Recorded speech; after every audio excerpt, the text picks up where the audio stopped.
Hi, ladies and gentlemen, and thank you for joining me in Hebrews Old Testament. You'll know it as. This is part six. To contact me for more information about an online Christian um, show that I produce, please contact me. All in small case. It's Psalms and Songs 67 at gmail.com. Thank you. Yeah. Ultimately, we want to know, can we trust this? Yeah. Yeah. And I guess ultimately we want to trust, is this really wisdom for salvation through Jesus? Like that's what Mhm. Paul was interested in. Yeah. And will this train us in righteousness? Mhm. But there's another part of me, I guess, it's always Mhm. just kind of like, well, can I trust this that like Yeah. these things actually went down? Like, Yeah. That's a fantastic question. And I resonate with it deeply in mhm. my own journey of this whole set of questions. I'm going to appeal to a parallel question. So you could ask the same question if you believe that God became human to save and rescue humans and remake the creation. That's like kind of foundations of Christian belief. Mhm. Um, all of that hope is centered on a person named Jesus, Jesus Messiah, or Jesus Christ. The four accounts that come from the earliest apostles tell us Jesus was a Jewish man who grew up in a small town in Israel speaking Hebrew and Aramaic, probably enough Greek and Latin to like get Get by, by. And, he was influenced by the climate of Northern Galilee, Uh-huh. and he was raised in a certain synagogue with certain family members. Very particular, right? Mhm. And actually, the accounts that we have of him are come from his earliest followers, but from after his resurrection. So those accounts are shaped by not just like video camera footage type perspective, but from a later perspective. Mhm. So you could ask the same question of the four gospel accounts, because what we're being scandalized or challenged by is this claim that God's way of revealing God's self is through actual human activity, Mhm. through human people. And for these people involved, through things that were happening in the course of their lives and through the normal processes of like living down and writing texts and producing collections of texts in the ancient world.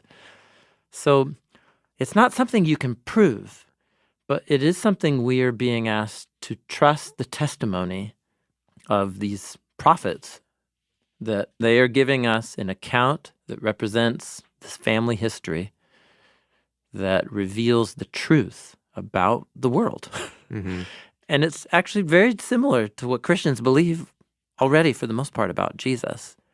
In other words, are you scandalized by the fact that Jesus grew up at a particular place and time, or that particular sayings that he gave were influenced by what happened in the news that day, or what the weather was like on a certain day?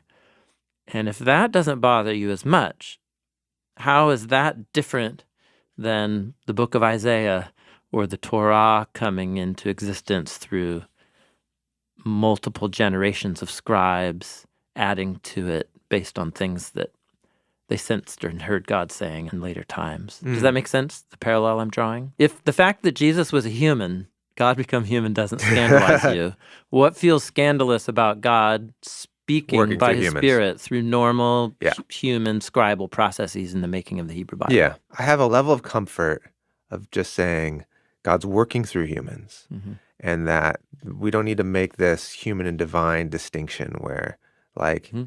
if God's word didn't drop out cleanly from heaven in Yeah. some way, untouched by humans, and I can't trust it. Yes. Yeah. And what I am trusting is this literary culture and process that took place, Mm-hmm. but not just that it had its own literary culture and process of them trying to work out their family history, but that was guided by God's Spirit.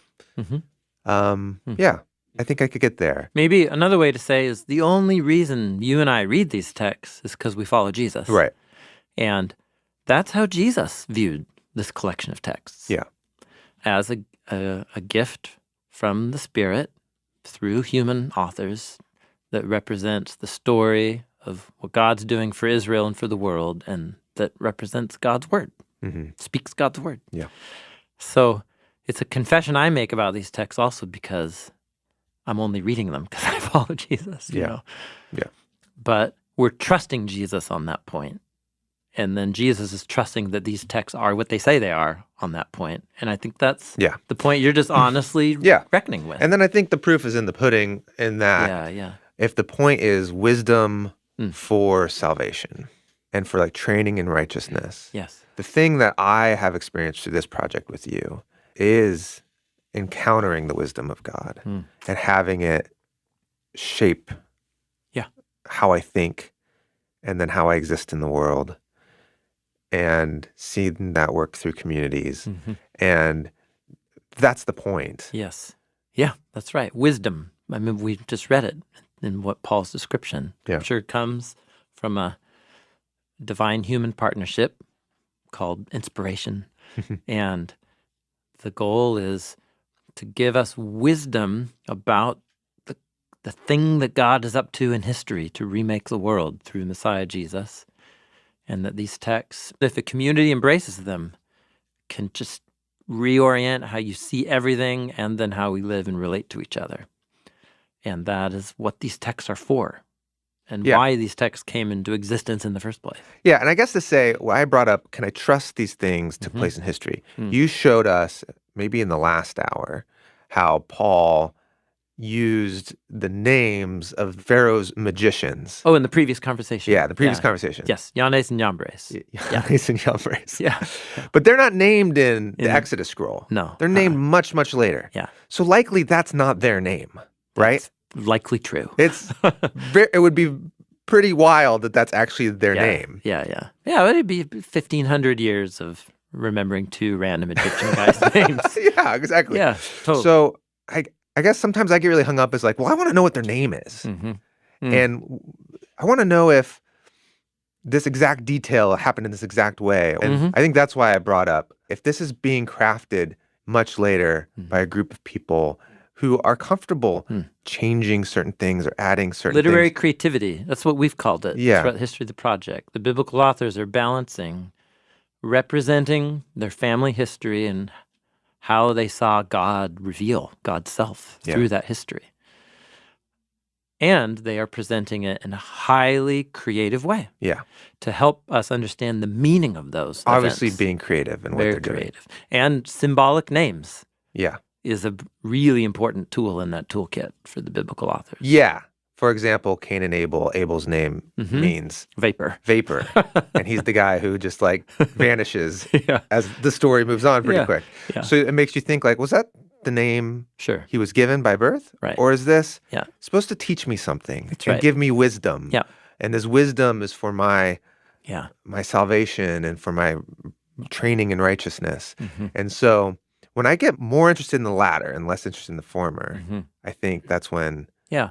And I think it's important to hold on to both. It's not a problem we're going to solve. It's a creative tension.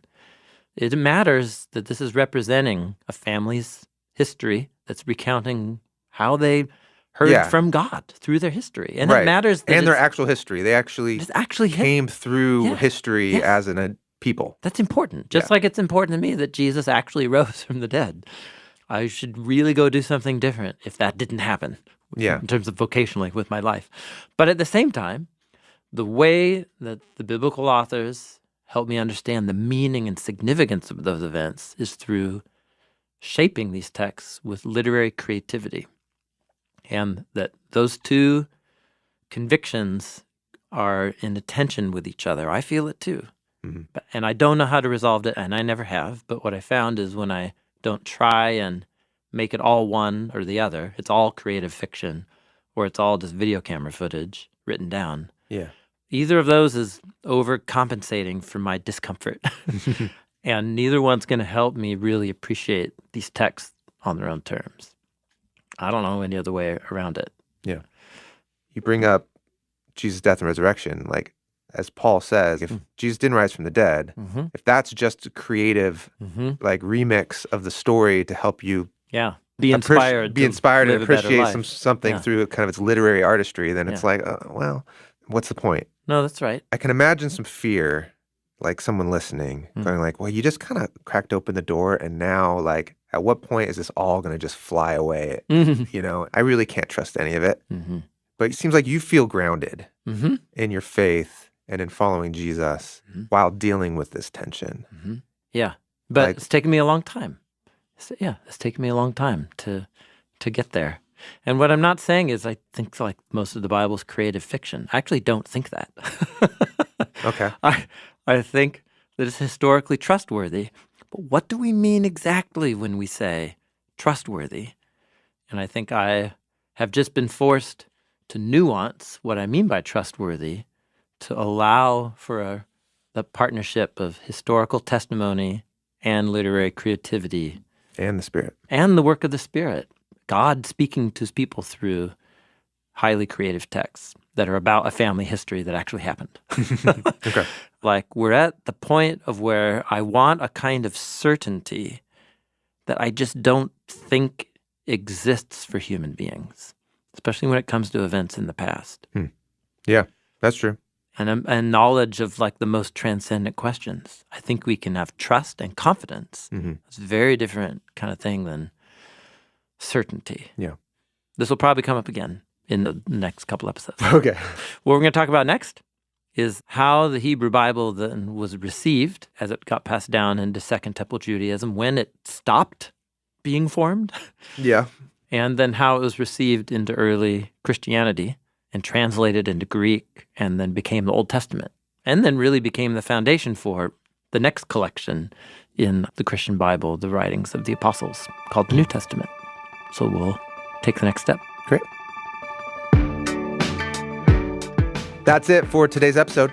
Next week, we look at the Jewish literary culture of the Second Temple period and how the prophetic scribes brought the Hebrew Bible to its final form. Later shapers of the Tanakh think of it as one thing. Even though it's on multiple different scrolls, the hyperlinking, coordinated nature of it makes it so that really it's just one thing in their hearts and in their minds. Bible Project is a crowd-funded nonprofit, and we exist to help people experience the Bible as a unified story that leads to Jesus. Everything that we create is free because of the generous support of thousands of people just like you. Thank you so much for being a part of this with us. Hi, my name is Pedro, and I'm from Brazil. Hi, my name is Becky, and I'm from Minnesota. I first heard about Bible Project from my brother. I use Bible Project for fostering my own development while I work with youth at my church. I first heard about Bible Project in 2016, and since then I use Bible Project for my personal growth and also for my ministry, since I'm a pastor. My favorite thing about Bible Project is how accessible they make the Bible and how passionate they are about Jesus. My favorite thing about Bible Project is the podcasts. We believe the Bible is a unified story that leads to Jesus. We are a crowd-funded project. By people like me. By people like me. You can find free videos, articles, podcasts, classes, and more on the Bible Project app and at BibleProject.com. Hey everyone, this is Bruce. I'm a software engineer at Bible Project.